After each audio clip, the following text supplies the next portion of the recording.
ربنا يا ربنا ربنا يا ربنا ربنا يا ربنا ربنا يا ربنا. Assalamualaikum warahmatullahi wabarakatuh. Waalaikumsalam. Alhamdulillah, wassalatu wassalamu ala rasulillah wa ala alihi wa sahbihi wa mawalah. Amma ba'd, fa ya ibadallah, usi nafsi wa iyyakum bitaqwallahi faqad fazal muttaqun. Fala tamutunna illa wa antum muslimun. Hadirin sekalian, Bapak dan Ibu rahimani rahimakumullah, semoga Allah Subhanahu wa taala senantiasa mencurahkan rahmatnya pada kita semua. Alhamdulillah, malam ini kita telah memasuki malam kelima di bulan Ramadan 1438 Hijrah. Kita bermohon pada Allah Subhanahu wa taala semoga seluruh ibadah kita yang kita tunaikan hingga di malam ini berkenan diterima oleh Allah Subhanahu wa taala, dan semoga menjadi puasa terbaik di antara sekian Ramadan yang pernah kita tunaikan. Kita akan coba lanjutkan materi kita, dan ini adalah dua pertemuan terakhir kita, karena esok bagian penutup sebelum nanti insyaallah di malam Jumat kita lanjutkan dengan sesi tanya jawab dari kumpulan-kumpulan materi yang telah kita bahas. Bahasan kita tentang fikih salat, atau lebih tepatnya sifat salat Nabi sallallahu alaihi wasallam, telah menghadirkan kesimpulan pertama bahwa salat tidak sekedar menjadi ibadah yang secara fikih harus ditunaikan dengan baik, tapi ternyata berdampak pada kebaikan-kebaikan dunia dan akhirat. Saya penting ingatkan dalam setiap pertemuan bahwa salat yang baik itu akan melahirkan pribadi yang baik, ketenangan bagi pelakunya, kemudahan dalam aktivitas bahkan rezekinya, kemudahan dengan cepatnya dijawab doa, dan yang kelima berdampak pada kebahagiaan dan kesuksesan dalam setiap aktivitas yang dijalani. Jadi setiap kita menunaikan sholat, Anda malam mau tertidur, coba diukur lagi, apakah sholat saya hari ini sudah membuat saya lebih baik atau belum dari hari sebelumnya. Kalau ternyata masih belum baik, mungkin ada hal yang perlu selalu kita sempurnakan. Nah, penyebabnya kita telah bahas, imma orang sholat tidak khusyuk dalam sholatnya, atau yang kedua tidak paham, tidak mengerti apa yang dia lakukan dalam sholatnya, atau yang ketiga orang sholat cenderung memberikan kesempatan bagi setan untuk membuat sholatnya tidak khusyuk dan tidak sempurna. Pertemuan lalu kita telah bahas tentang persoalan khusyuk dalam sholat. Sekarang kita akan masuk pada bagian yang kedua, yaitu tentang bagaimana memahami setiap gerakan dan bacaan-bacaan yang kita lakukan dalam sholat. Karena menurut petunjuk Al-Quran, ada orang-orang sholat tidak paham dan tidak mengerti apa yang ia baca dan ia lakukan dalam sholatnya. Tidak perlu tunjuk orang lain, kita saja sampai malam ini, dari sekian ribu ruku dan sujud yang kita kerjakan, berapa persen bacaan sholat yang sudah kita pahami.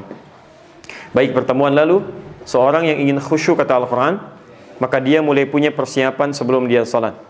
Dia coba kenakan pakaian terbaiknya, dia coba berwudu dengan sempurna, dan dia rasakan barangkali itu sholat terakhir yang ia kerjakan. Nah, jika sudah siap dengan semuanya itu, maka di hadis Al-Bukhari nomor hadis 751, 757, termasuk di hadis Muslim nomor hadis 397 yang pernah saya uraikan di awal pertemuan, Nabi mengajarkan seorang sahabat bernama Khalad Az-Zuraiqi. Diajarkan oleh beliau setelah menyempurnakan wudu'nya, bersiap untuk menunaikan salat, maka kata beliau, "Tsumastaqbilil qiblat." Kemudian mulailah menghadap ke arah kiblat. Satu. Fase selanjutnya, setelah Anda siap dengan wudu, pakaian terbaik, merasakan bahwa itu mungkin salat yang terakhir, maka menghadaplah ke arah kiblat. Ini pelan-pelan. Kemudian setelah itu fokus, diminta kita menghadap ke arah kiblat ini setelah menentukan kiblatnya dengan berdiri sempurna. Bahkan nanti saya turunkan hadisnya di Abu Daud khususnya nomor hadis 666, juga terdapat di Al-Bukhari dengan redaksi yang sedikit berbeda tapi penekanan yang sama. Imam mulai berbalik bahkan mengingatkan kepada makmumnya, istaqimu, berdiri dengan sempurna, menghadap ke arah kiblat dengan posisi berdiri sempurna. Baik. Fokusnya kita akan coba mulai pahami dua hal ini karena waktu kita terbatas. Saya akan lebih fokus pada substansi bahasan kita. Ingat betul isyarat Quran tadi. Umumnya orang sholat bahkan ada yang tidak paham apa yang ia kerjakan dan ia bacakan dalam sholatnya. Maka mulai saat ini kita mesti mencoba selalu memahami baik itu istilah, bacaan atau setiap gerakan yang kita lakukan dalam sholat. Nanti ada persoalan terkait dengan cara. Yang kedua, ada persoalan terkait dengan bacaan. Dan yang ketiga, ada persoalan terkait dengan esensi atau hikmah dari cara, gerakan atau bacaan yang kita kerjakan. Karena setiap gerakan dan bacaan sholat itu selalu ada maknanya. Tidak ada yang hampa makna di sini. Sekarang kita turunkan dulu sebelum masuk ke sini tentang persoalan kiblat. Pertanyaannya, apa itu kiblat? Ini dulu. Apa batasnya? Bagaimana cara menentukannya? Ini mesti disepakati dulu supaya kita paham dan mudah kemudian untuk menunaikan ibadah kita. Ini bagian dari syarat salat kita. Orang yang sudah tahu kiblatnya kemudian dia menghadap ke arah bukan kiblat, maka dipandang tidak sah salatnya. Mesti diulang. Jelas sampai sini? Baik, kita turunkan dulu. 1 Quran surah kedua ayat 115. Posisi paling kiri di pertengahan. Ini nanti pembahasannya saya akhirkan cuma karena urutan ayatnya di awal, maka saya dahulukan penulisannya. Kedua, Quran surah kedua ayat 143 sampai 144. Posisi paling kiri, tengah sampai bawah. Ketiga, kita ambil juga untuk penekanan Quran surah kedua Al-Baqarah 149, posisi paling kanan di pertengahan. Setelah ini diketahui, kita pindah ke bahasan yang ini, berdiri. Kita ambil kalimat berdiri pertama Quran surah kedua ayat ketiga, posisi paling kiri di pertengahan. Penegasan ini ditemukan di Quran surah kedua ayat 238, posisi paling kanan sebelah atas. Ini nanti muncul lagi kalimat khusyuk di sini setelah kita bahas kemarin, berdiri dengan khusyuk. Jadi kita lihat caranya. Baik, kita fokus. Pertama, apa itu kiblat? Ya, kalau kita tuliskan dalam bahasa Arab seperti ini, kiblat. Dari kata qabila, yaqbalu, aqbala, yuqbilu, menghadap. Ya, qabila artinya menghadap. Ghadan ana sa'aqabil sayyidis safir. Besok saya akan menghadap pada duta besar. Baik, arah menghadap. Kalau kita ingin cukup gambarkan arah menghadapnya pada satu fokus tertentu yang tidak kita berpaling satu dengan yang lainnya, cuman satu sisi saja, maka kata qabila ini kita rubah dengan kalimat seperti ini dalam bentuk sifatnya. Jadi kiblat. Di kiblat itu artinya satu arah tertentu yang membuat kita fokus ke arah ini, tidak berpaling pada sisi yang lainnya. Jadi kalau disebutkan kiblat, artinya ketika Anda mulai menghadap, Anda sudah fokus ke arah itu. Sudah tidak nengok kanan, nengok kiri. Ya, makanya nanti ketika Anda berdiri, itu semua hal yang bisa mengganggu fokus kita ke arah ini, imam nanti mengingatkan. Jadi saya tunjukkan saat masuk pada fase yang kedua. Makanya nanti mulai merapatkan saf, hal gangguan mulai dimintakan untuk dimatikan, untuk dihilangkan dan sebagainya. Jelas sampai sini? Jadi ketika disebutkan kiblat, ini bukan hanya menunjuk kepada arah, tapi arah yang menuntut kita untuk fokus menghadap ke titik ini. Jelas ya? Baik. Coba fokus, lihat sini semua. Fokus, tidak ada yang ngobrol, tidak ada yang bicara. Tahan dulu, lihat sini. Nah, itulah kiblat. Jelas ya? Itulah kiblat. Jadi ketika kita mau sholat, fokus sudah, nggak ada yang lain, nggak ada yang itu kiblat yang dimaksudkan. Jelas ya? Baik. Fokus, satu. Nah, sekarang kemana kita menghadapnya? Arah yang dimaksudkan ini. Kalau kemudian cuma disebutkan menghadap, fokus, arah, nggak boleh berpaling satu dengan yang lainnya. Kalau tidak diberikan satu titik, kemana kita menghadap? Orang akan berbeda-beda. Nah, ini yang menunjukkan perbedaan antara Islam dengan hal yang dianggap sebagai kepercayaan di agama lainnya. Silahkan nanti kita lihat. Islam mustahil ini. Kalau bukan Allah yang tetapkan, mustahil bisa seperti ini. Kabar baiknya, kiblat kita, kalau Anda ukur semuka bumi di dunia ini, ternyata terletak di titik tengah dunia. Pertengahan dunia. Yaitu Ka'bah. Temukan Ka'bah. Ka'bah itu pusat dunia sebetulnya. Kalau teman-teman lihat lagi peta, dan silahkan diskusikan dengan ahli geografi manapun, mereka akan sepakat bahwa Ka'bah, wilayah sekitar Mekah itu titik dunia. Nanti setelah Islam ya, dan umat Islam khususnya di Andalusia mulai meninggalkan ajaran Islam pelan-pelan, dikalahkan oleh pasukan gabungan antara Raja Ferdinand dengan Ratu Isabella, kemudian mulai dirampas segala harta intelektualnya dan sebagainya. Maka mulailah kemudian dibuat orang-orang Islam lupa dengan hasil-hasil pemikiran mereka yang bersumber dari Al-Quran dan hadis Nabi, mulai kemudian dibuat lupa, bahkan sebagian dibelokkan, dipindahkan dari mulai ke Paris sampai ke Greenwich. Sampai sekarang titik pusat dunia disebut di Greenwich. Tapi kalau Anda kemudian lihat peta lebih dalam lagi, maka Anda akan lihat ini yang berada di tengah-tengah. Baik, ini kita temukan di Quran surah ketiga, saya belum tuliskan, ayat 96 sampai 97. Inna awwala baitin, lihat kalimatnya ya, wudi'a linnas, sungguh rumah pertama, kiblat titik pertama dunia yang dijadikan untuk manusia. Jadi bukan manusia yang buat, tapi telah Allah yang tetapkan. Bentuknya pasif.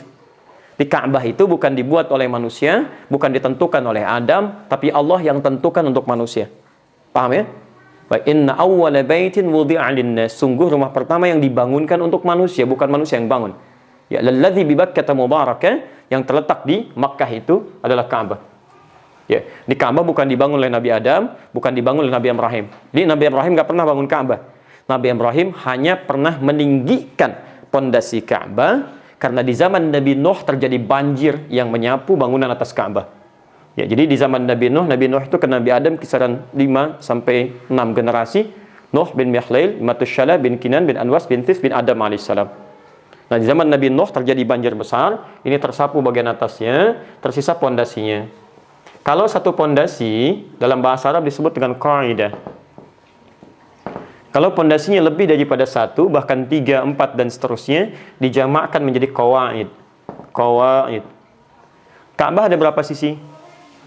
4. Berarti 4 sisi, 4 pondasi bagian bawahnya. Dijamakkan bentuknya jadi qawaid.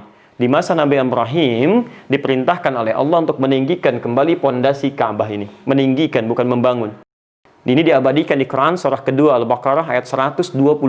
Posisi paling kiri sebelah atas. Wa idh yarfa'u Ibrahimul qawa'ida minal bait wa Ismail. Dan pelajarilah ketika Ibrahim dan putranya Ismail diperintahkan untuk meninggikan kembali bangunan Ka'bah. Paham ya? Baik, jadi ketika beliau mulai injakan pertama untuk meninggikan, hal yang pertama dilakukan disebut dengan makam. Maka sekarang dikenal dengan makam Ibrahim. Putranya lah di sudut yang lain mulai membawa batu untuk membantu bapaknya. Dia melihat ayahnya bekerja, punya perasaan ingin bantu. Ya, kalau dia bawa batu dalam bahasa Arab disebut dengan hajar. Hajar aswad, batu hitam. Kalau batunya sudah mulai disusun-susun berbentuk tertentu, tentu ini disebut dengan hijar namanya. Kalau sudah jadi bangunan utuh atau jadi kamar-kamar ruangan disebut hujrah, zamannya hujurat. Maka dia datang dari sisi yang lain, mulai bantu bapaknya bangun area ini sampai sekarang dikenal dengan Hijr Ismail. Paham? Baik, dari Nabi Ibrahim ke Nabi Nuh ada kisaran 6 sampai 7 generasi. Ibrahim bin Azar, bin Nahur, bin Abir, bin Kinan, bin Al-Fakhshad, bin Sam, bin Nuh alaihissalam. Ini sudah jadi, ini pertama kali titik pusat manusia. Makanya ketika Nabi Muhammad SAW menghadap dalam awal-awal salat ke arah Al-Masjidil Aqsa, kemudian beliau bermohon supaya titik pusatnya itu kembali kepada awal ini, Ka'bah. Maka beliau sering bermohon kepada Allah secara singkat. Ketika beliau mendapat undangan dari Ummul Bashar di Madinah, datanglah kemudian ke situ menunaikan salat. Di pertengahan turunlah Quran surah kedua ayat 144. Posisi paling kiri sebelah bawah. Qad nara taqalluba wajhika fis sama falanwalliyannaka qiblatan tardaha. Kami sering perhatikan kau selalu bermohon, menengadahkan wajahmu ke langit, memohon untuk dikabulkan satu doa. Mulai sekarang, hadapkanlah kiblatmu ke arah Syatrul Masjidil Haram. Pakai syatron. Syatrul Masjidil Haram. Saya turunkan ini. Fokus. Ayat ini turun, yang tadinya Nabi tengah menghadap ke Baitul Maqdis, dengan turunnya ayat ini berputar beliau 180 derajat, diikuti oleh sahabat di belakangnya. Paham? Baik, ini kiblat yang pertama, kemudian berputar pada kiblat yang asalnya yang kedua. Dua dalam bahasa Arab ain, ain, ain. Muslim satu, dua muslim, muslim ain. kitab satu, dua kitab kitabain. Kiblat satu ini berpindah pada yang kedua, dua kiblat kiblatain. Sampai hari ini masjid yang pernah beliau sholat dan berputar itu disebut dengan Masjid Kiblatain. Di tempat itulah peristiwa turunnya kiblat dialihkan ke Ka'bah, ke arah Al-Masjidil Haram. Paham sampai sini? Baik, saya harus pastikan Anda paham betul urutan-urutannya. Baik, setelah diketahui, kemudian diperintahkan menghadap ke Syatrul Masjidil Haram. Syatron secara bahasa, kalau saya ini gambarkan Masjidil Haram, kemudian tengah-tengahnya ada Ka'bah, di tengah Al-Masjidil Haram, ini kiblat utamanya. Maka syatron itu bisa punya dua arti. Satu, garis yang tepat pada tujuan, nyambung, langsung. Bagi orang yang ada di Masjidil Haram, maka kiblatnya tidak ada yang lain, mesti fokus ke arah Ka'bah. Ini. Tidak ada yang lain. Makanya dibuat garis-garis menghadap ke sini. Semua harus pas. Tapi yang di luar, karena ayatnya tadi tidak turun di sekitaran Ka'bah, tidak turun di Al-Masjidil Haram, tapi di Madinah, bahkan di Ummul Bashar, maka apakah bisa dipastikan mengukur langsung dari Madinah pas ke arah Ka'bah? Tidak. Maka Quran kemudian menurunkan kalimat yang sangat indah, syatron, yang penting tarik satu garis kemudian mengarah ke Al-Masjidil Haram. Jadi kalau Anda tempat tinggalnya menjauh dari Masjidil Haram, semakin jauh, semakin jauh, semakin jauh, maka kalau Anda mau kalibrasikan kemudian mencari titik tertentu, yang penting titik Anda menghadap ke arah bagian mengenai Al-Masjidil Haram, maka ini dipandang sah menghadap ke arah kiblat. Paham? Baik. Jadi kalau Anda kalibrasikan, misalnya lihat, oh ini nggak pas Ka'bah nih, memang sulit kalau untuk mempaskan. Titiknya luar biasa, mesti kita tata dengan baik. Kalau tidak ketemu, yang penting arah Al-Masjidil Haram, ini sah. Nah, kalau misalnya semakin jauh lagi, ini semakin kecil di peta. Bergeser sedikit sudah jauh, kan? Harap-harap ke Masjidil Haram, tiba-tiba ke Manchester misalnya, kan? Kan jauh. Baik, kan? Misal. Terus kita turunkan. Nah, lalu apa yang harus dilakukan? Maka di sini sepakat ulama, ada yang lebih luas lagi, yaitu kita kalau turunkan, ini syatron ke Ka'bah, Al-Masjid ke masjidnya. Al-Haram ini bisa diambil. Yang penting menghadap ke arah Al-Haramnya. Ya, karena dalam bahasa Arab kadang-kadang kalau Anda disebutkan dua kalimat gini, Al-Masjidil Haram atau Masjidil Haram, orang Arab kalau sesuatu yang ma'ruf sudah diketahui, maka mereka akan hapuskan kalimat pertamanya. Disebut mudhaf ilaih kalau sudah dipahami. Maka ini ditutup jadi Al-Haram, Al-Haram, Al-Haram. Anda kalau ke Mekah, misal, atau bahkan ke Madinah, khususnya di Mekah ada hotel-hotel sekitarannya, Anda ingin ke Masjidil Haram, itu untuk menyingkat kalimat, masjidnya dibuang. Ada tulisan di hotel Al-Haram, Al-Haram. Ya? Kalau disebutkan Al-Haram, yang dimaksudkan bukan lawan dari halal, tapi maksudnya mau ke masjid. Ya, Bapak mau kemana? Bapak Al-Haram? Bukan, saya halal Pak. Misalnya nggak usah ya. Itu yang dimaksudkan, dia mau ke masjid. Nah, jadi area ini secara fikih, kalau Anda ingin kemudian membuat satu arah tidak masuk juga ke sini, maka cukup Anda cukupkan ke masuk area Al-Haramnya. Al-Haram. Bukankah dari Madinah ke Mekah ada batas haram?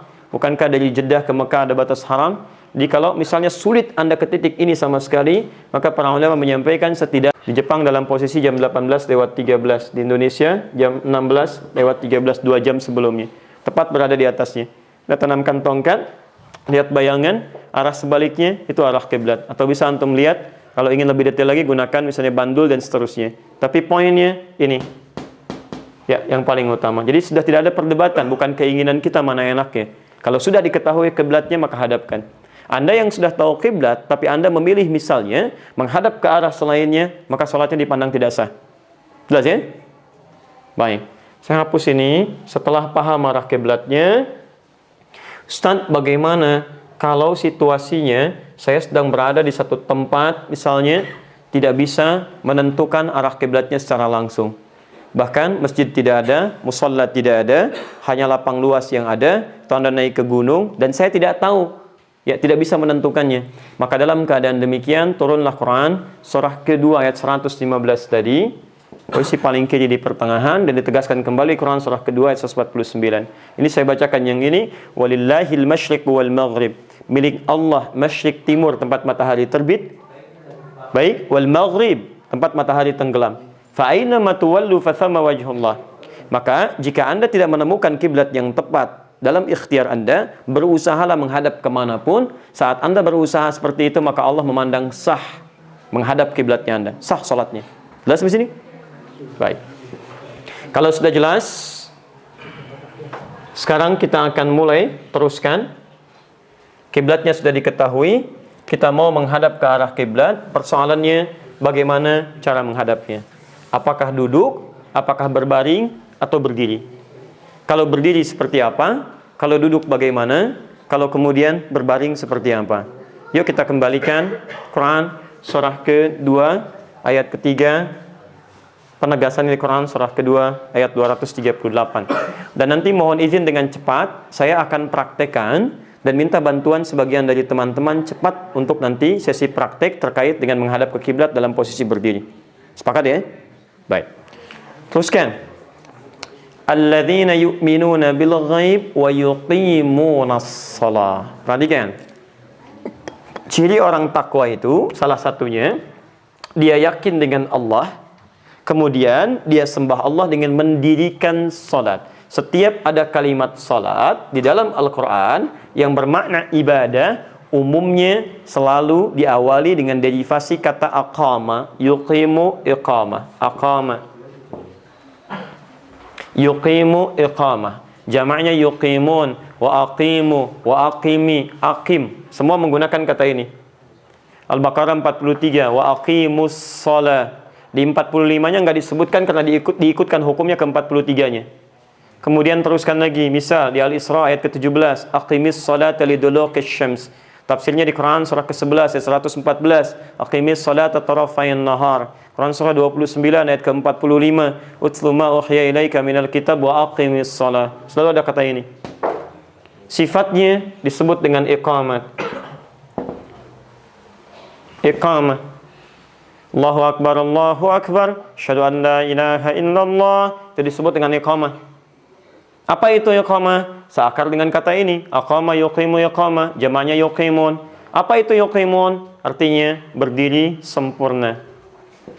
Berdiri sempurna. Hati-hati, bukan berdiri, tapi berdiri sempurna. Awas, ada sikap sempurna di sini. Anda berdiri secara militer atau sedang latihan, atau sikap dalam latihan menembak atau memanah dan sebagainya. Barangkali sikap sempurna itu bisa dipandang berbeda dengan sikap sempurna dalam sholat. Awas, ketika disebutkan sempurna, artinya ada orang yang berdirinya tidak sempurna. Hati-hati.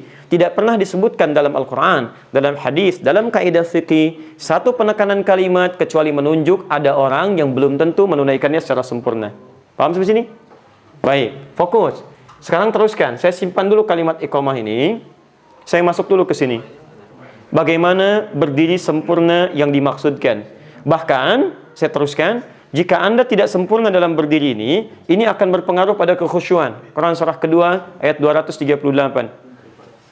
Hafidhu 'alas salawati was salatil wusta wa qumu lillahi qanitin. Jagalah waktu-waktu salat, terutama salat pertengahan, dan tunaikan salat itu secara sempurna.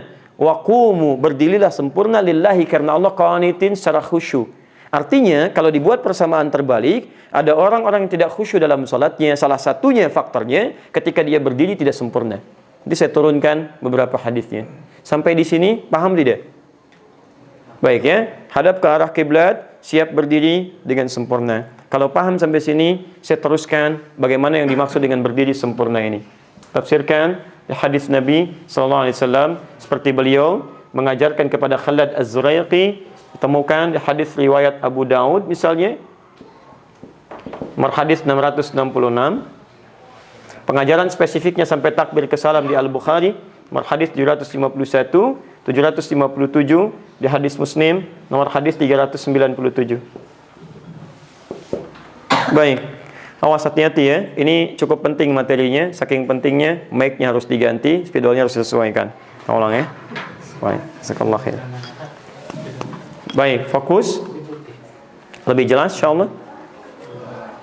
Perhatikan. Aqim as-sufuf.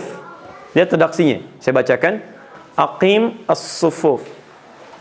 Berdirilah Anda dengan tegak sempurna. Satu, aqim. Jadi kata iqamah. Ini tidak pernah disebutkan dalam bahasa Arab kalimat iqamah atau aqim kecuali menunjuk pada dua hal. Satu, posisi tubuh bagian atas itu tegak. Tidak miring kanan, miring kiri, depan atau belakang. Nah, ini mungkin mudah untuk dilakukan. Tapi bagian kedua, ini yang paling penting. Posisi kaki, lebarnya seimbang. Jadi tidak terlampau lebar seperti ini. Juga tidak terlalu rapat seperti ini. Tapi seimbang. Ya, Anda terlampau lebar juga tidak baik. Nanti pada fase selanjutnya, terlalu begini pun tidak ada keseimbangan dalam berdiri. Maka tidak pernah disebut dalam bahasa Arab aqim, iqamah, aqamah kecuali berdiri tegak dengan posisi kaki seimbang, paling mudah sejajar dengan bahu. Jelas sampai sini? Oh, hati-hati ya, kelihatan seperti sederhana, tapi nanti tahap berikutnya kita akan lihat. Berdiri tegak, kaki sejajar dengan bahu. Lanjutkan. Monggo, terlihat insya Allah. Masuk ke gambar di bawah. Tidak, baik, kelihatan karena nggak bisa turun kameranya Bu ya. Baik, kamera cuma sampai sini ya. Baik, insya Allah. Nanti lain waktu mudah-mudahan bisa terlihat lebih jauh lagi. Nanti bisa dilihat di tayangan selanjutnya yang teman-teman rekam ya. Baik, posisi kaki sejajar dengan bahu, badan tegak. Sudah paham sampai sini? Saya teruskan dulu. Saya teruskan. Hati-hati, kalimat nabinya tidak sekedar menyebutkan aqim, tapi ada kalimat sufuf, saf, jamak dari saf. Ini menunjukkan tidak semua orang yang sholat berdiri, sholatnya sendirian. Boleh jadi dia tunaikan sholat bersama yang lainnya. Maka kata Nabi, berdiri tegak ini akan mempengaruhi keadaan safnya. Tegakkan, berdiri dengan baik, rapatkan safnya. Rapatkan dan luruskan safnya. Perhatikan. Setelah Anda berdiri, kata Nabi, Anda akan didorong untuk menunaikan sholat, barangkali tidak hanya sendirian, tapi dengan orang lain, dalam konteks berjamaah. Maka kata Nabi, berdiri ini, kalau baik ditunaikan, maka akan berpengaruh kepada benar, lurus, dan rapatnya saf. Saf itu jamaknya, dari kata saf itu sufuf. Kata Nabi, aqim as-sufuf. Berdiri dengan tegak, berdiri seimbang, kemudian pengaruhnya akan lurus dan rapat kepada saf. Jamak dari saf, kata sufuf. Sekarang mari kita lihat, mohon bantuan teman-teman. 2 atau 3 orang bisa maju ke depan dengan cepat dan tidak perlu kemudian saya tunjuk kembali. Saya hitung sampai 3. 1, 2, 3. Baik, mohon izin. Silahkan di sebelah sini. Ya, ini sudah ada garisnya. Baik, menghadap seperti biasa, saya tidak pakai instruksi, masing-masing saja. Dan fokus seperti biasa, saya katakan fokus ya, silahkan. Bahasa Nabi ini, sebentar dengarkan, bahasa Nabi ini ketika disampaikan, ini disebut dengan lughatul isyari. Bahasa yang harus disampaikan tidak harus menggunakan bahasa aslinya. Boleh menggunakan bahasa kita yang mudah untuk dipahami. Jadi nanti dalam fikih ada bahasa yang harus digunakan dengan bahasa Arab, tidak boleh diterjemahkan. Karena demikian adanya. Seperti adzan misalnya. Adzan nggak bisa diterjemahkan. Harus demikian. Mau di Jepang, di Indonesia, bahkan di Indonesia di Padang, di Sunda dan sebagainya. Allahu Akbar, demikian. Ketika diterjemahkan, maknanya berubah dan tidak nyaman untuk didengar. Ya, orang Sunda bilang Allah nu agung. Baik, Betawi bilang Tuhan gua gede, gitu kan? Kan gak bagus kedengarannya dan jadi menyimpang maknanya. Maka seperti bahasa Quran. Walaupun misalnya penamaan surah Quran gak boleh diterjemahkan. Walaupun ada terjemahannya, tetap ketika disampaikan menggunakan aslinya. Al-Baqarah, Al-An'am, An-Naml dan sebagainya. Kawan, lagi baca surat apa? Surat semut. Masya Allah. Kamu apa? Sapi betina. Gak enak kedengarannya. Maka walaupun ada terjemahan tetap menggunakan bahasa asli. Tapi dalam sholat, ketika imam berbalik, berdasar hadis ini, imam mesti membuat keadaan makmum ini diingatkan supaya benar berdirinya, karena akan terkait dengan kekhusyuan sholat. Dalam konteks mengingatkan ini, tidak harus menggunakan bahasa Arab. Ingat ya, Anda boleh menggunakan bahasa yang sesuai dipahami. Di Jepang boleh pakai bahasa Jepang. Jangan lantas Anda gunakan bahasa Arab, tapi makmum tidak mengerti apa yang Anda ucapkan. Istau, sudah tahu. Masya Allah, tidak. Maksudnya luluskan, rapatkan. Baik, maka saya katakan, tolong rapat dan luruskan. Bebas. Baik, tahan. Saya tanya pada Anda semua yang ada di sini, apakah ini sudah rapat? Nggak usah nengok sedang sholat. Ya. Ini sudah rapat? Baik, jangan dirubah ya, jangan dengarkan bisikan yang tidak jelas. Baik, lurus? Nah, sekarang kita menilai ini rapat, kita menilai ini lurus. Tapi ingat, dalam agama, dalam syariat, ukuran benar tidaknya satu ibadah itu terletak pada dalil yang pernah saya sampaikan di awal. Maka jangan membuat persepsi ketika Nabi memberikan panduan kepada kita. Ukuran rapat ini, kata Nabi, ukuran lurusnya, lihat kalimatnya. وَحَاذُوا بَيْنَ الْمَنَاكِبْ وَالْأَقْدَامِ أَقِيمُوا الصُّفُوفِ وَحَاذُوا بَيْنَ الْمَنَاكِبْ وَالْأَقْدَامِ.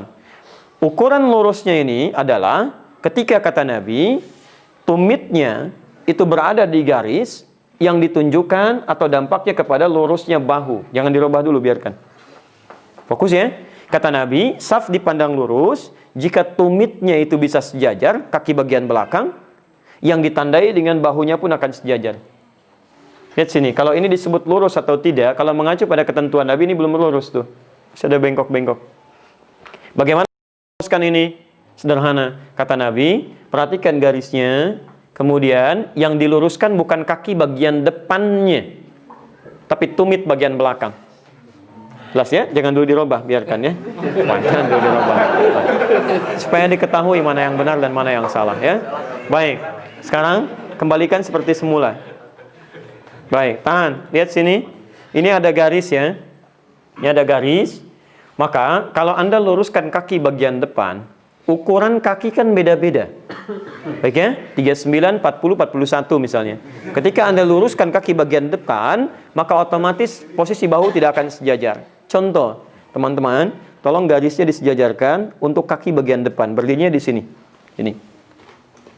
Tolong kaki bagian depan sejajarkan. Perhatikan, ketika yang depannya sejajar, maka dampaknya kepada bahu kelihatan lebih jelas. Walaupun tidak nengok ke belakang, tetap akan kelihatan. Ya. Jelas ya? Baik, sekarang kita robah. Tumitnya itu kemudian kita sejajarkan dengan garis. Saya mau tanya sebentar, apakah posisi ibu-ibu yang di bawah cukup banyak atau barangkali bisa kemudian ngambil saf di belakang? Karena saya lihat ada turun naik untuk melihat. Kalau cukup Anda maju, ibu-ibu bisa naik supaya mudah untuk melihat dan barangkali tidak penasaran untuk melihat bagian kakinya. Cukup tidak? Kalau tidak cukup ya tawakal kepada Allah. Baik. Bisa, teman-teman rapatkan aja, boleh maju. Ya.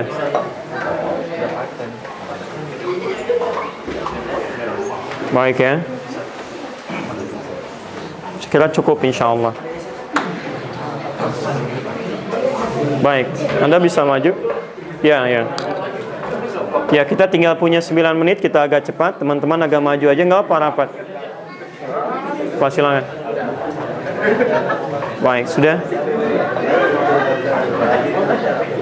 Ya, yang mau aja, yang tidak nggak apa-apa, nggak usah harus naik.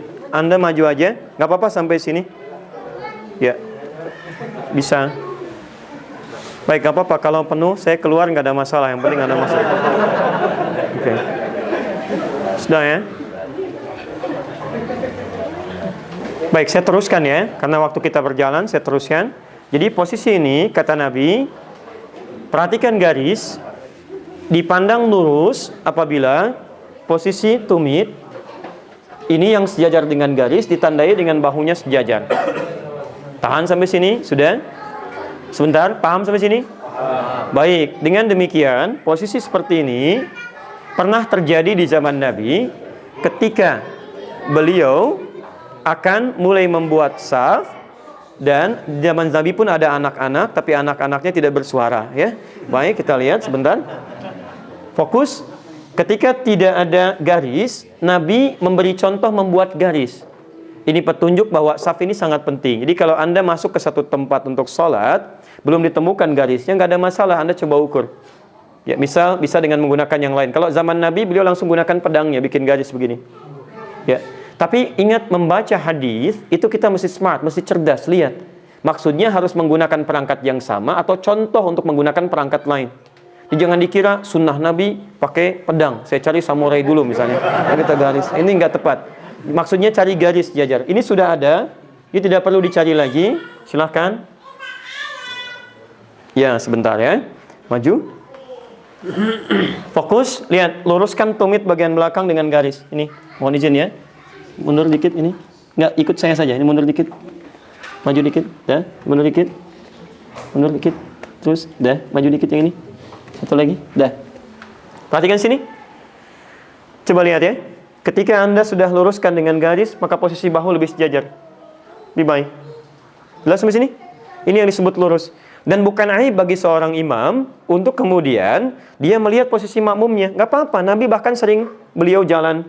Kemudian beliau lihat sudah lurus atau belum, beliau rapatkan. Karena posisi sholat seperti ini akan membawa dan berpengaruh pada kekhusyuan.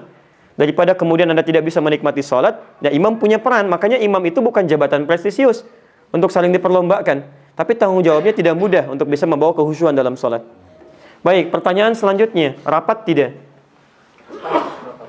Rapat ya? Baik. Ingat fokus, ukuran rapat dalam sholat berbeda dengan pandangan kita dalam mempersepsikan rapat. Kita lihat bagaimana Nabi menyebut rapat. Lihat kalimatnya. Lihat kalimatnya setelah mengatakan wahadhu bainal manakib wal aqdam. Kemudian kata beliau, perhatikan, wala tadharu furjatin lisyaitan. Jangan biarkan setan masuk ke sela-sela saf kalian. Awas, jangan dulu diperbaiki ya, biarkan begini. Ada setan khusus menggoda orang sholat. Ada 9 jenis setan. Lain kali nanti kita bahas dengan lebih terperinci. Ada setan khusus yang tugasnya menggoda orang sholat. Namanya khanzab. Kata Nabi, kalau Anda sedang mulai sholat, Anda berikan celah, setan itu akan masuk ke celah-celah orang sholat dan mengatakan, lihat kalimatnya, udhkur kada, udhkur kada. Kamu ingat ini ya. Kamu ingat ini ya. Di semua hal-hal yang tidak kita ingat, ketika Anda berdiri, itu belum muncul. Tapi kalau ada celah nanti ketika Anda mulai takbir, Anda akan mulai merasakan. Yang tidak diingat pun akan muncul. Silakan kalau nggak percaya, sholat apapun. Kalau Anda sedang begini, belum terjadi. Tapi begitu Anda mulai takbir, dia mulai beraksi. Ingat ini, ingat itu. Padahal Anda nggak pengen ingat, tapi bisa muncul. Bahkan kata Nabi, hatta la yash'ural musalli kam raka'atan yusalli. Sampai ada orang sholat, lupa berapa rakaat sedang menunaikan sholatnya. Ini persoalannya. Maka bagaimana menutup celahnya? Kata Nabi, wala tadharu furjatin lisyaitan. Jangan berikan celah bagi setan masuk. Celahnya dalam bahasa Nabi disebut dengan furja, furjatun. Furja. Saya mau cek sebentar. Kelihatan, Bu? Ini? Kelihatan? Belum saya tulis. Bagaimana bisa kelihatan? Luar biasa ya. Baik. Ibu-ibu sejak pindah ke atas, penglihatannya lebih tajam ya. Masya Allah. Nah bayangkan, pindah ke atas penglihatan lebih tajam. Belum saya tulis sudah kelihatan. Ini ya tulisannya furja. Furjatun. Apa itu furja? Furja itu celah yang muncul di antara satu bagian yang menempel. Ini contohnya. Gak usah nengok sedang sholat. Saya mundur. Lihat sini. Ini satu titik menempel. Seperti ini. Kemudian ada celah di belakangnya. Ini disebut furja. Kalau terpisah begini, disebut khalal namanya. Khalalun. Ya, ini celah begini saja, setan masuk. Apalagi yang terpisah. Di orang yang memisahkan diri dari jamaah, itu sangat oleh Nabi ditegaskan untuk kembali ke jamaah, ke saf. Bahkan dihitung sholatnya menyendiri, tidak ikut dengan imam. Kenapa? Yang seperti ini akan mudah digoda oleh setan, gak ada faedahnya datang berjamaah. Ya, maka dalam konteks ini, yang begini saja, itu diminta oleh Nabi untuk dirubah supaya ditutup celahnya. Baik, sekarang perhatikan. Kecenderungan orang sholat, tolong jangan dirubah ya, posisi ini. Kecenderungan orang sholat ketika berdiri, dia bisa berdiri dengan posisi begini, kakinya. Yang tumitnya ke dalam, kaki depannya, yang ada jemarinya keluar begini. Lebih mudahnya, Anda bisa melihat kaki saya terbuka begini keluar. Ya, sholat sendirian begini, sah, nggak ada masalah. Sholat sah, menghadap ke arah kiblat. Tapi ketika Anda berjamaah, ini bisa menjadikan potensi besar. Teman Anda pun posisinya begini, maka kaki dia yang sebelah kiri akan menempel dengan kaki kanan Anda, kemudian ujungnya menutup begini, ada celah di belakangnya seperti ini. Seperti yang terlihat, kemudian seperti ini. Lihat, belakang, jangan dirubah, ini ada celah. Ya kan? Perhatikan, ini ada celah. Karena posisi kakinya masing-masing seperti ini, terbuka keluar. Ada yang terbuka sangat, ada sebagian begini, ada yang hampir menutup. Caranya kata para ulama, ini sah salat seperti ini, berdirinya sah. Cuma rawan setan masuk di sini. Maka jika bisa Anda lakukan, dan ini harus diusahakan sebaik-baiknya, berdirilah kemudian secara lurus, baik depan atau belakangnya seperti ini. Lalu mulai ditempelkan satu dengan yang lainnya. Saya contohkan dengan teman-teman, berdiri lurus begini, depan belakang, lalu mulai ditempelkan. Saya mohon izin untuk kemudian bantu untuk menempel. Ya, ini. Perhatikan. Tidak ada beda antara laki-laki dengan perempuan. Contoh laki-laki begini, contoh perempuan tuh 2 orang di belakang begitu. Baik ya. Lihat sini, fokus. Kelihatan? Demi Allah saya katakan, kalau Anda bisa mencoba sholat seperti ini, saf, 5 saf, 6 saf, 7 saf, laki-laki atau perempuan, akan beda rasa sholatnya dengan Anda terpisah atau ada celah di dalam sholatnya. Tidak percaya silahkan, nanti besok subuh kita mulai. Sholat dengan tarawih pun begini, rapatkan, tempelkan dengan yang lainnya. Demi Allah saya katakan, akan ada perasaan yang lain dalam sholat. Tapi ini pun kata Nabi, fokus saya belum selesai, kata Nabi, belum selesai hadisnya. Walayyinu bi'aidi ikhwanikum. Jangan sampai semangat Anda yang kuat untuk merapatkan dan meluruskan saf membuat jari teman Anda, tangan teman Anda sulit untuk bergerak. Di Anda rapatkan begini, begitu mau takbir susah gitu. Yang itu tidak diinginkan. Jelas sampai sini? Baik, sekarang safnya kita susun dulu. Saf kita susun dulu ya. Ini sudah berdirinya begini. Sekarang kita mulai susun. Fadhal imam di depan. Baik. Fokus. Kita mulai pelan-pelan menyusun saf. Dan tolong perhatikan ketika ini mungkin tidak selalu di masjid. Anda mungkin bawa ke rumah. Bagaimana cara menyusun safnya? Mohon izin. Satu duduk dulu Bapak. Baik, Mas Akhir di sini. Imam menghadap ke arah kiblat. Perhatikan. Sekarang kita susun saf. Imamnya sendirian, dan sudah pasti imam sendirian, tidak akan banyak. Makmumnya 1 orang. Baik, makmum 1 orang, imam sendirian. Imam menghadap, Anda ke arah mana? Silahkan. Tidak usah dengarkan siapapun, jangan dengarkan bisikan yang tidak jelas. Alladzi yuwaswisu fi sudurin nas. Sudah? Lihat sini. Ini imam, makmum 1 orang. Posisinya sudah bagus, berada di sebelah kanan imamnya. Bisa dilakukan dengan 2 cara. Baik, sebelum 2 cara ini saya jelaskan, saya ingin ingatkan dulu kita sudah sampai 10:30 tepat. Baik, apakah saya teruskan sekitar 10 menit ke depan? Baik ya. Baik, nggak apa-apa. Sudah, nggak apa-apa, silahkan, nggak ada masalah ya. Nggak ada masalah, sudah ya. Baik, saya nanti 11 kurang 1/4 pulang, Anda silahkan sampai sahur. Terusan. Abu Daud, nomor hadis 1365. Nabi pernah sholat bersama Ibnu Abbas. Beliau berada di posisi di rumahnya Sayyidah Maimunah keduanya radhiyallahu ta'ala anha. Ibnu Abbas pernah berada di belakang Nabi. Kemudian oleh Nabi ditarik untuk diluruskan safnya dengan beliau. Di posisinya lurus. Dan ini pun menempel. Tidak harus kemudian ada jarak misalnya 1 kepalan dan sejenisnya. Jadi ini cara yang pertama, tetap menempel. Makmum dengan imam. Makmum di sebelah kanan imam. Ini cara yang pertama. Paham? Baik, boleh dalam hal ini, sementara ulama juga mayoritas boleh menyebutkan imam bisa maju sedikit, makmum tetap di belakang tapi menempel posisi kakinya. Untuk menunjukkan ini imam, ini makmum, dan untuk membedakan antara salat laki-laki dan perempuan. Karena nanti di perempuan, posisinya sejajar, tidak ada yang lebih maju atau mundur. Jelas sampai sini? Baik, dalam posisi ini, ketika sedang sholat, kemudian datanglah seorang makmum. Yang lainnya datang kemudian masbuk. Kemana posisinya? Baik, sebelum kita tanya posisinya, pertanyaannya, kenapa Anda masbuk? Orang sudah mulai salat, Anda baru datang. Jangan, nggak boleh. Urusan dunia Anda bisa tepat waktu. Kenapa urusan akhirat Anda terlambat? Jangan diulang ya. Ayo. Ayo kemana? Apakah ditepuk, diingatkan, atau yang lainnya? Ini posisi yang sangat penting. Teman-teman sekalian, datang seorang dalam posisi masbuk, kemudian ingin bergabung dalam sholat, sesungguhnya tidak ditemukan redaksi ataukah menepuk atau yang lain.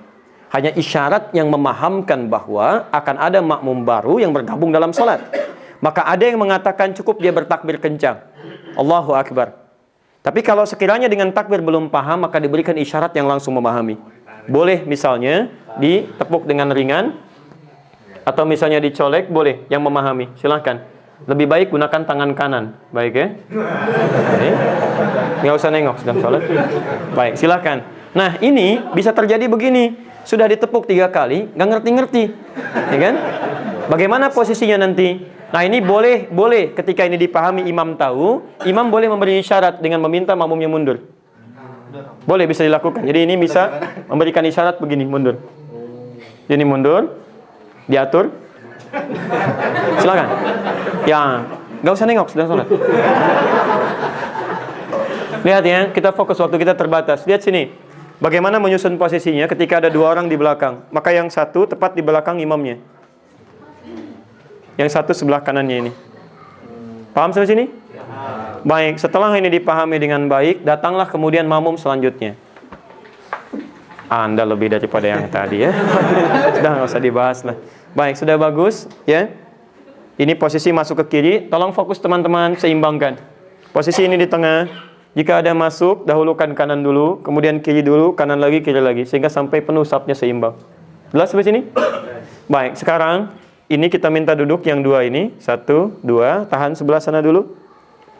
Imam tetap di tempat. Alhamdulillah. Sekarang perhatikan Bu ya, ini saya fokus kepada ibu sesinya. Ini misal suami. Maaf Mas ya. Ya, itulah. Ini, ya. Di mana posisinya? Bebas lah. Jangan takut, salah nggak apa-apa. Yang kalau benar saya curiga justru. Ayo, ayo kemana? Ini, yakin? Baik. Fokus niat. Jika ada suami laki-laki, misal di belakangnya makmum perempuan, entah itu istrinya, ibunya atau anaknya, maka posisi yang terbaik adalah persis di belakang imam, bergeser. Ini. Jadi bukan di samping kanan, kiri, tapi di belakang. Dan sedapat mungkin mengambil jarak agak jauh dengan posisi 2 sujud. Jadi kalau seperti ini misalnya, kan masih 1 sujud ya, dekat. Kalau lebih mudah 2 saf lah ke belakang. Di 1 saf yang kedua. Jelas ya? Agak sedikit lebih jauh. Baik, nanti sekiranya ada makmum yang laki-laki, dia bisa berdiri di samping atau di belakangnya. Jelas ya? Tapi kalaupun cuma berdua tetap begini. Kecuali kalau situasi di rumah, misal tidak memungkinkan agak lebih jauh, maka ini boleh, nggak ada masalah. Seperti Nabi pernah sholat bersama istri beliau Saudah binti Zam'ah, ya radhiyallahu ta'ala anha, itu pernah ketika beliau akan ruku, itu kepalanya mengenai bagian belakang Nabi. Saking sederhananya rumah beliau. Jelas ya? Padahal bisa beliau membuat rumah yang lebih mewah gitu kan. Tapi ini luar biasa. Nanti bahas yang lain lah supaya kita bisa lanjutkan bahasan kita. Ini imam, kemudian makmum perempuan. Ibu jelas sampai sini? Baik, sekarang saya robah situasinya. Baik. Maaf ya. Ini perempuan, imamnya. Misal, ini ibunya, bisa dikit. Ini anak perempuan. Di perempuan dengan perempuan, atau teman dengan teman. Kemana posisinya? Lihat sebentar. Ini sudah bagus. Ambil posisi sebelah kanan. Dan tidak ada yang maju atau mundur. Pilihan cuma 1, sejajar. Paham ya? Baik, dalam posisi ini, ketika sudah sejajar, tiba-tiba datang temannya perempuan satu lagi. Bisa, ya. bisa. Iya. Baik. Bebas. Siap. Gak usah. Jangan kebanyakan mikir, keburu salam. Bukan ya. Perempuan, udah tahu. Ya, baik. Fokus, lihat sini. Nah, teman-teman sekalian, ini sudah sangat bagus sekali. Untuk perempuan, sesama perempuan, tidak usah meminta salah satunya mundur, tapi langsung masuk ke sisi yang lainnya. Dan ini Bu ya, ini sejajar. Imam tetap di tengah. Di imam tidak usah maju, nggak usah mundur, ini sejajar. Nanti masuk kanan lagi, masuk kiri lagi. Kanan lagi, kiri lagi. Jelas sampai sini? Paham? Baik, saya pastikan pelan-pelan. Kalau ini sudah paham, kita ambil bagian yang terakhir. Mohon, ini ke belakang, kembali ke laki-laki lagi. Itu lagi. Mohon izin naik lagi. Baik, sekarang perhatikan. Fokus betul ya. Ini, saf sudah penuh bagian pertama. Baik, rakaat akan berakhir sebentar lagi pada bagian yang terakhir. Tiba-tiba datang lagi 1 orang. Mas, silahkan, kemana posisinya? Bebas. Ya, silahkan, bebas. Sudah, yakin? Tanya kawan. Tidak, baik. Lihat sini. Ini sudah penuh, tidak ada saf yang lain, datang satu orang. Ini sudah bagus posisinya. Anda ambil tengah ya, bukan mojok. Ambil tengah, tepat di sini, sejajar dengan imam. Tapi dalam posisi ini, sesungguhnya ada satu sunnah yang disebut oleh umumnya ulama yang hampir punah karena tidak banyak diketahui orang. Apa itu? Dalam posisi seperti ini sendirian tidak ada kawan, ini bisa membangun saf dan tidak perlu nengok ke belakang. Lihat? Lihat? Ini berikan isyarat yang di depan, boleh ditepuk ya, atau diberikan isyarat mundur. Saat ini mundur, ini merapatkan. Jelas ya? Rapatkan. Yang lebih baik ini yang kanan, yang merapatkan ke kiri, supaya kalau ada datang satu lagi langsung ke sebelah kanan ke sana. Jelas ya? Di ini merapatkan, ini ada safnya. Kalau ada yang datang lagi, tutup yang sebelah sana. Tapi ini hanya boleh dilakukan kalau makmumnya sudah paham dengan hukum. Kalau misal makmum belum paham dengan hukum ini, masuk, maka jangan dipaksakan. Anda coba dulu misalnya tepuk begini. Kalau ditepuk begini tidak ada reaksi, maka tetap diam. Ya, jangan diteruskan. Anda tepuk, nggak usah, ini diam. Sudah, belakang. Nah, dan tidak boleh jadi permainan ya. Ini tetap kita sedang ibadah. Pernah terjadi di salah satu negara pecahan Soviet. Ini tahu hukum. Dia tepuk begini, mundur. Begitu ini mundur, dia yang maju ke depan. Sudah.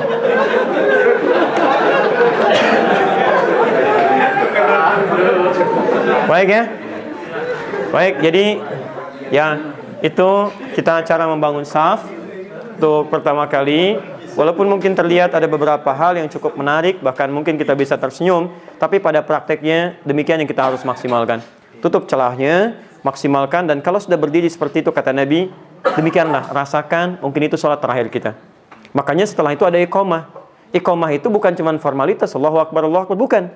Di begitu ada iqamat, itu bukan panggilan sholat. Panggilan sholat itu adzan. Iqamah itu adalah isyarat untuk supaya kita menyiapkan safnya, kondisi hati kita dan sebagainya. Jadi kalau ada isyarat misalnya, maaf, Pak Munir sudah mulai mengatakan misalnya iqamah, Allahu Akbar, maka tugas kita adalah mulai memastikan saf kita baik. Hadirkan suasana kekhusyuan. Rasakan mungkin ini salat kita yang terakhir. Paham sampai sini? Baik, kalau sudah sampai sini, kita berhenti dulu. Ini kita coba untuk tanyakan dulu sebentar untuk memastikan. Baik, paham tidak? Paham. Jelas insyaAllah? Baik, apakah dengan posisi ini kita sudah sholat? Sudah mulai sholat? Belum, karena sholat dimulai dengan takbir. Di kita baru persiapan sholat untuk menghadirkan kehusyuan.